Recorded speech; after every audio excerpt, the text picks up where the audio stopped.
Model मेरो खेलौना थियो बुवाले चाहिँ सबैलाई चाहिँ घरमा सिकाउनु भएको ने उनीहरूले सिकेको देखेर मलाई पनि सिकाउनु मलाई बुवा मलाई पनि सिकाइदियो भन्दाखेरि तिमीले नाट्यश्वरले चाहिँ किसिली राख किसिली राखेपछि मात्रै सिक्नु पाउँछ नभए सिक्नु पाउनु होइन अरूले जस्तो नाट्यश्वरलाई चाहिँ किसिली राखेर चामल राखेर अनि कुखुरा चोरेर काट्नुपर्छ भने कुखुरा कहाँ चोर्न जाने अब आफ्नै कुखुरा चोरेर आफ्नै घरको गोठमा भएको कुखुरा चोरेर काटेर जाने पूजा गरे पहिला सुरुमा 8 घण्टा बजाउँदाखेरि हात दुख्छ अनि बाउले चाहिँ त्यो हुक्काको नलीलाई मिलेन भने ट्वाक्क हिर्का ल्याउँछन् त्यहीँबाट हिर्का ल्याउँछन् अनि यहाँ चाहिँ सुनिन्छन् त्यो 8 घण्टा नबजाउने फेरि बाउ गएपछि यसो हेर्ने बाउ गएपछि जाने अनि फेरि सुरु गर्ने आजकलको विद्यार्थीहरू के टेबल टेनिस खेल्छन् ब्याडमिन्टन खेल्छन् फुटबल खेल्छन् म चाहिँ धिमेमै खेल्ने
सेतो मच्छिनारको जात्रामा हामीले सम्पूर्ण टोलका मान्छेहरू ढिमे बजाएर चाहिँ रथलाई तान्ने गरेको थियो र त्यहाँ के भने मैले चाहिँ जुन चाहिँ बाजा चाहिँ आफ्नो टोलबाट चाहिँ गएर अर्को टोलको चाहिँ बोलहरू बजाएर चाहिँ गर्दाखेरि मलाई चाहिँ त्यहाँ चाहिँ के भने कमसेकम खुकुरी लिएर जाने र यसलाई काट्ने हाम्रो बोल बजाउने यो को हो हाम्रो टोलको बजाउने को हो यो भनेर चाहिँ मलाई लखेटेको थियो त्यो बेलामा म यङ थिएँ कोभन्दा को कम मुकामुकी चल्यो त्यसपछि चाहिँ नि उनीहरूले चाहिँ नि हात हतियारै चलाएर चाहिँ मलाई लखेको थियो अनि मैले त्यहाँबाट चाहिँ मैले विरोध गरेर चाहिँ के भने सम्पूर्ण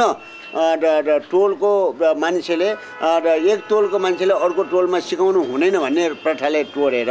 मैले चाहिँ आफ्नो बहिनीलाई चाहिँ केटीहरूलाई ठिमै बजाउन पहिला सर्वप्रथम मैले सुरु गरेँ एउटा च्यालेन्जको रूपमा 54 टोलले च्यालेन्ज गरेर रजस्वला हुने मान्छेले त्यो बाजा नाच्ने सोलाई छुनु हुने भनेर छुनै दिँदैन केटीहरूलाई यो चाहिँ बाजा चाहिँ केटीहरूलाई सिकाउने मान्छे यो चाहिँ अमेरिकाको मान्छेले सिकाउने मान्छे यो जापानको मान्छेले सिकाउने मान्छे यसलाई टोलबाट बाइक गर्नुपर्छ भनेर हाम्रो टोलबाटै बाइक गरेर मलाई छुट्टै गर्छ अस्ति बुवा मर्दाखेरि टोलको मान्छेहरू कोही पनि आएन एकदम गोप्य कुरा भन्नु एउटा पहिला चाहिँ त्यस्तै मान्थे पहिला बुवाहरूको पालामा गोप्य कुरा नै मान्थे त्यो बाजा भनेको त्यो बाजाको हाम्रो संस्कृति भनेको हरेक चिज अनि त्यो अरूले सिकेपछि अरूले पनि बजाउँछ हामी चाहिँ दोमेट हुन्छौँ भनेर त्यो सिकाउँदैन थियो पहिला बाहिर टोलको मान्छेलाई सिकाउँदैन थियो के गरौँ लेखौँ फेरि डर पनि लाग्ने है पागल हुन्छ बोलाउँछ भनेर भनिरह डर पनि लाग्ने कसैलाई के पनि नभन्ने लेखेर लुगाइराख्ने अनि के भयो र कसैलाई थाहै हुँदैन नि पहिला लेख्दाखेरि त कति राम्रो जस्तो लाग्यो पहिला अब त जाने जस्तो भयो अब झन्झन सिक्दै गएँ झन्झन नजाने हुँदै गयो झन्झन सिक्दै गएँ पहिलाको त केही कामै नलाग्ने भयो गर्दा यति किताब लेख्नलाई मलाई चाहिँ 3 वर्ष लाग्यो यति गर्नलाई यो किताब चाहिँ म चाहन्छु हाम्रो सरकारले शिक्षा मन्त्रालयले अरू शिक्षामा राखिदियो भने अझ राम्रो हुन्छ जस्तो लाग्छ अधिराज्यका जुनै पनि जातका मान्छेले मात्र होइन कि विश्वमै चलाइदियोस् मलाई त यही लाग्छ मलाई त मेरो चाहना चाहिँ यही छ यो किताब चलाएको बाबत मलाई 2 पैसा मलाई आर्जन चाहिँदैन चलाइ मात्रै दिए पुग्छ यो मेरो संस्कृति बेजार चाहिँ म खान्न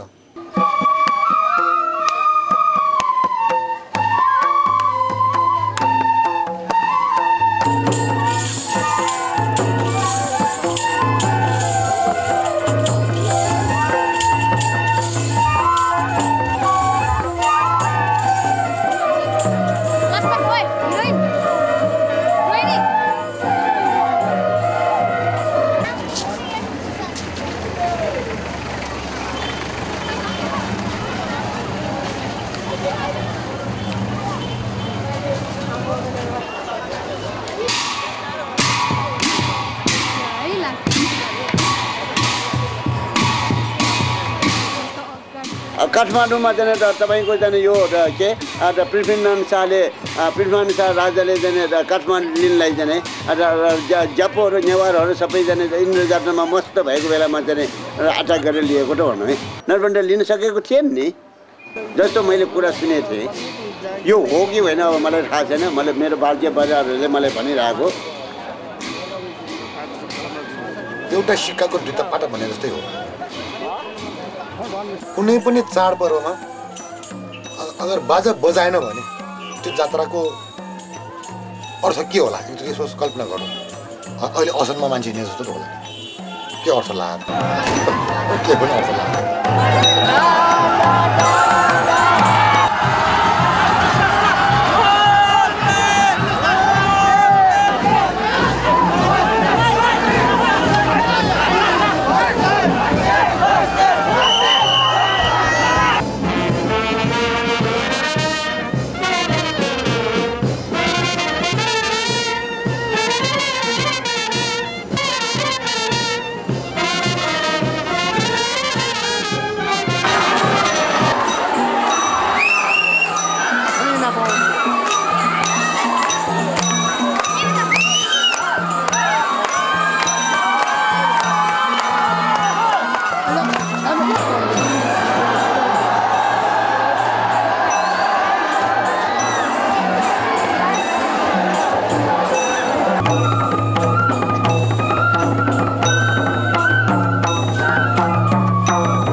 गुठीका रोप्ने खेत दिइरहेको हुन्छ र त्यो गुठीका मान्छेले त्यो खेत गरेर त्यसको धानबाट त्यसको त्यहाँदेखि पैसाबाट गुठी चलाएर आजसम्म जात्रा चलिरहेको छ। तर अब त्यो त छैन अहिले। अब सबै गुठीको पैसा त के गुठीको जग्गा त सबैले किसानहरूले बेचेर खाए।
देउता चर्छ होइन, मान्छेहरूले देउता चर्छ। त्यही अनि सबैको हातमा खड्ग लिएर एक राउन्ड हुन्छ। नौ दुर्गा पूजा सकिएपछि हाम्रो चाहिँ विजयादशमीको दिनमा विजय उत्सव जस्तै हाम्रो अब शत्रु नाश गरी होइन, शत्रुलाई नाश गरेर गरेको जात्रा हो यो, विजय जात्रा हो। त्यो अब देउटाको पालन जस्तो अब काटमारै गर्ने होइन कि कसैले केही नहोस्, सबैको जीवनयापन, सम्पूर्ण जनताको जीवनयापन सुखमय होस् भन्ने हिसाबले त्यो चाहिँ खर्च गर्दा निकाल्ने।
होमबाल टोल पहिला एउटै अनि होमबाल टोलको पनि अब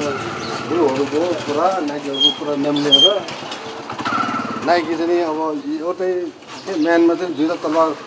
पनि नअड्या जस्तै यो टोलमा पनि त्यस्तो भएर दुई टुक्रा भयो।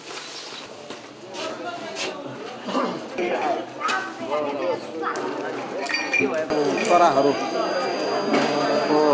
झ्यापु बनाउनलाई 12 वर्षमा एकचोटि ओला थियो भनेर हाम्रो ओमबाल टोलको कोसलीमा राख्नुलाई 1 रात त्यहाँ राख्नुलाई जान्छन्। तेस्रो वर्षसम्म 3 वर्षसम्म राख्नुपर्छ। 3 वर्षको अन्तरालमा 3 वर्षको भित्र तिनीहरूलाई व्रत बन्द गरिसकाउनुपर्छ। त्यो सकाएपछि हाम्रो 1.5 वर्ष 12 वर्ष त्यसमा यो बाजा सिकाउँछ। त्यहाँबाट त्यो शुद्ध झ्यापु भयो।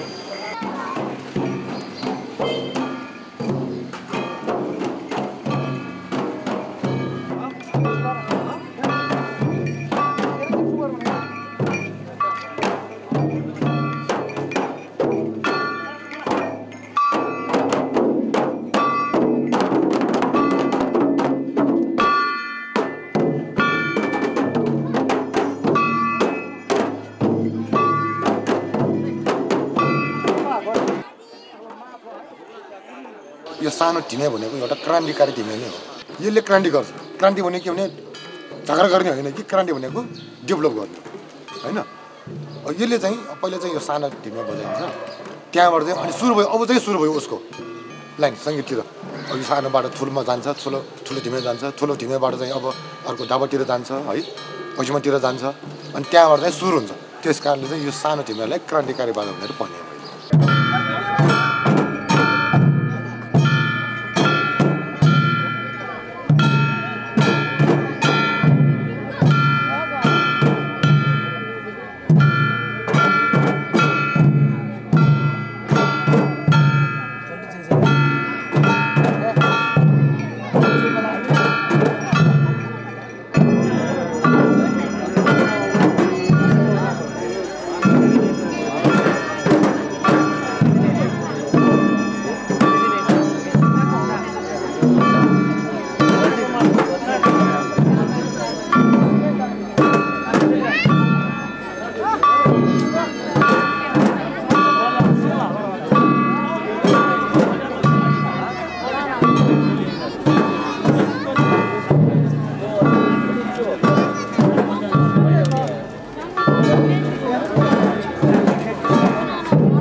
मेरो बुवाले चाहिँ प्रत्येक बिहान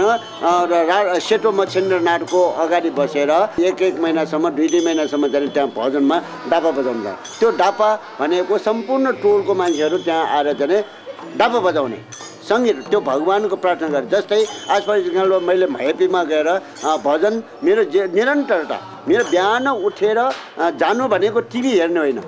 मेरो जानु भनेकै आफ्नो संस्कृति बजाउन जानु।